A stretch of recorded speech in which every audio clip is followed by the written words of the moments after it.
ধরে আছে আমার এত মাথা ধরে আছে। তারপরে এইসব ভালো ভালো খাবার কেন যে খেয়েছিস আমি খুঁজে পাই না। আমি কালকে মানে করেই তো এটা তুলে নে, ওটা তুলে নে। এই যে এইসব খাবার কাকিমা এগুলো কি ঠিক হচ্ছে? তোরা না খেলে আমার ভালো লাগে বল, তুই বল। এগুলো ঠিক হচ্ছে না। খা খা ভীষণ। আমি কাল বলছি এত রাত্রে ডাকা যাবে না মামুনি, তা ঠিক তো বলে তাহলে দুপুরবেলা কালকে নিয়ে আসবো। সোমবার তোরা কোনো ননভেজ খায়? এই ননভেজ নাকি? হ্যাঁ দারুণ। বাটার দিয়ে বলেছো না? বাটার দিয়েছো? বাটার দিতে হয় পুরোটা। চিজও দিয়েছো না একটু? না না দাওনি না? বাটার অল্প, দেখতে পারবি আজকে আমি দেবো তো এটা রেসিপি। দারুণ হয়েছে। বাটার অল্প দিচ্ছি আর সাদা তেলটা না।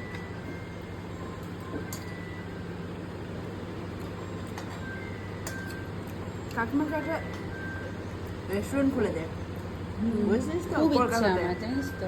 সিরিয়াসলি যদি আমি সত্যি হলদিয়া বেঙ্গলি ঘরানা জানি, দেখেছিস কলকাতাতে যেটা খুব রমরমে চলছে বেঙ্গলি ঘরানা? কলকাতাতে একটা মানে খুব প্রাচীন একটা মানে ঘরের মধ্যে রেস্টুরেন্ট বানিয়েছে, ওরা নিজেরাই রান্না বান্না করে। এরকম তো অনেক আছে, যেমন সব celebrity কবি সত্যেন্দ্রনাথ বোস, তারই তো বাড়িটাতে কিউ পিস মনে আছে? কিউ পিসে, হ্যাঁ। খুব সুন্দর বেঙ্গলি ঘরানা, খুবই ভালো। আমার তো যাওয়ার ইচ্ছে আছে কলকাতাতে। আর আরেকটা ওখানে এত ভালো ভালো খাবার। ঠাকুর বাড়ির দেয়, ওটাও মানে, কিন্তু আমার মনে হয় যদি এইসব বাড়ির খাবার খেতে গেলে আমি কোথাও যাবো না, কারণ ওগুলো বাড়িতে আমরা যথেষ্ট ভালো বানাই, যথেষ্ট আমরা ঠিক বানাই। মোচারিতে 10 রকমের রান্না জানি, তো সুতরাং ওই জন্য ওগুলো খেতে পয়সা প্রচন্ড না। তার থেকে আমি বিদেশি খাবার খেতে পাইনি। কিন্তু বিদেশি এত ভালো পাবে কোথায়? মোকাম্বো, পিটার ক্যাট সবই তো। পিটার ক্যাটে তো খাই, ওই পিটার একই। মোকাম্বো যাওয়া, ওখানে মোকাম্বোতে আমি কোনোদিন যাইনি। মোকাম্বোতে যাবি, খুব ভালো খাবার। দারুণ খাবার ওখানে। ওই চিকেন দাঁড়াবো, চিকেন বলে না, যেটা কাটলেই হ্যাঁ, ওটা কি বলে, ওটা তো খাই আমরা। পার্কস্ট্রিটে গিয়ে বিদেশি খাবার খাওয়া উচিত। হ্যাঁ, পার্কস্ট্রিটে বিদেশি খাবার খুব ভালো। আমি বাঙালি খাবার খাওয়ার জন্য না যেতে ইচ্ছে পাই। আমার আবার বাঙালি খাবার খেতেই ভালো লাগে। আমি সব আমার কেন জানি না, আমি তাই মামনি কালকে রান্না করছিল, আমি মনে হয় বাইরের মানে বিদেশি খাবারই প্রথম খাচ্ছি, তাই নাকি? মানে তোমার হ্যাঁ সিরিয়াসলি আমি বাইরে আমিও তাই। আমার কেন গ্রেভি চাউমিন তো ওটা তো বিদেশি খাবার। ওটাই তো বলছি, মানে তোমার ঘরেই যা বিদেশি আমার খেতে হয়, কারণ আমার মানে টাপু, তুহি বল, কুশন বল, ওরা সবাই চাইনিজ খেতে ভালোবাসে, ওরা কন্টিনেন্টাল খেতে ভালোবাসে। আমি একমাত্র যে ইন্ডিয়ান খাবার খেতে ভালোবাসি, যেটা আমি আমার যদি পছন্দ বলিস আমি নিজের জন্য ইন্ডিয়ান খেয়ে নিতে পারবো। আমি গেলে কিন্তু বেশি ইন্ডিয়ান টাইপের খাবারই বেশি ঠিক আছে, তোকে এবার খাওয়াবো সেটা রান্না। না আমার ভালো লাগছে না, কিন্তু মামুনি যখন রান্না করে তখন তারপর থেকে আমার খেতে ভালো লাগে, যে আচ্ছা তারপর বাইরে গিয়ে এখন ট্রাই করবো, এখন বাইরে গিয়ে ট্রাই করবো এরকম না। এবারে মনে হচ্ছে আমি বাইরে গিয়ে ট্রাই করতে পারি, আমি কোনোদিন খাই না। আমরা শুধু চাইনিজ রেস্টুরেন্ট চাইনিজ খেয়েছি, মানে এরকম ট্রাই করি না, ক্ষতি কি? হ্যাঁ তো করি এবং ফাটাফাটি হয় সঙ্গে সঙ্গে ওটাই আবার।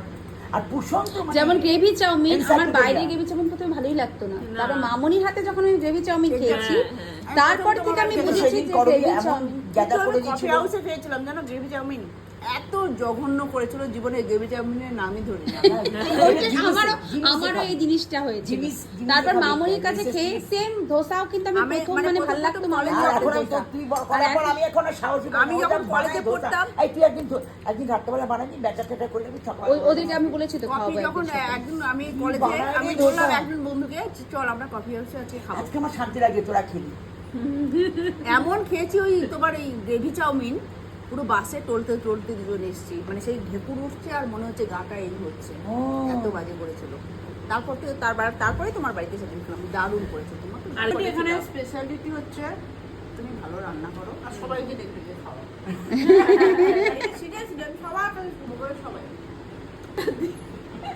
সবাই জানে এটা, সবাই আসতো তো এখানে আমাদের এই করতো খাওয়া না। তুমি কি বলো, তুমি সবাইকে ডাকতেও আর কেউ এলে তুমি ভালো মন্দ করে খাও। এখনো কলকাতাতে তো এটা তোমার মধ্যে আছে, ভালো লাগে রে ভীষণ। এত কিছু ভালো বানাও, খুব ভালো বানায় রে, খুব ভালো বানায়, অনেক টেস্টি হয়েছে এটা। এই বয়সেও কোনো মানে কষ্ট ফিল করে না যে আমি এটা বানাবো এটা বানাবো, রেগুলারলি তুই যাই বলবি তাই বানাচ্ছে এবং সব ভ্যারাইটিস।